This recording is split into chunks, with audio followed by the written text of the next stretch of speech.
ဒီတွေးပါမနှက်ပြန်ဖြစ်အောင်လို့ကိုလိုချင်တဲ့ဘဝကိုဖြစ်ချင်တဲ့ဘဝကိုဖြစ်ဖို့ဆိုလို့ရှိရင်ကျွန်တော်တို့နဲ့ဖြစ်အောင်ကြိုးစားဖို့လိုပါတယ်လူငယ်တွေကိုကြိုးစားဖို့ကိုမကြောက်ပါနဲ့မပြင်းပါနဲ့ကျွန်တော်တို့လက်ရှိလုပ်နေတဲ့အလုပ်တွေကိုဒီထက်ပိုပြီးတော့လုပ်ပါဒီထက်ပိုပြီးတော့ income ပိုရအောင်လုပ်ပါ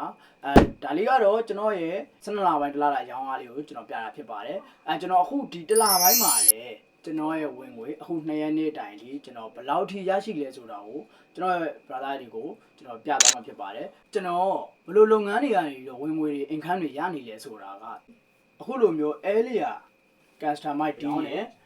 GFN 240 350 GFN 180ကိုကျွန်တော်ထည့်ပြီးရောင်းပေးတယ်ပေါ့နော်ကျွန်တော်စီမှာက LARD တွေ GFN တွေအပြင်ကျွန်တော် e-sport trust တွေလည်းကျွန်တော်ရောင်းတယ် customize jersey design တွေကိုလည်းကျွန်တော်ရောင်းချပေးပါတယ်အနည်းဆုံး9ရက်ကနေလာပြီးတော့ထုတ်ယူလို့ရပါတယ်ခင်ဗျကြာချိန်ကတော့အနည်းဆုံးကျွန်တော်တို့10ရက်ကနေ2ပတ်အတွင်းဖြစ်ပါလိမ့်မယ်ခုလိုမျိုးဝင်ငွေကောင်းလာတယ်ဆိုတာလည်း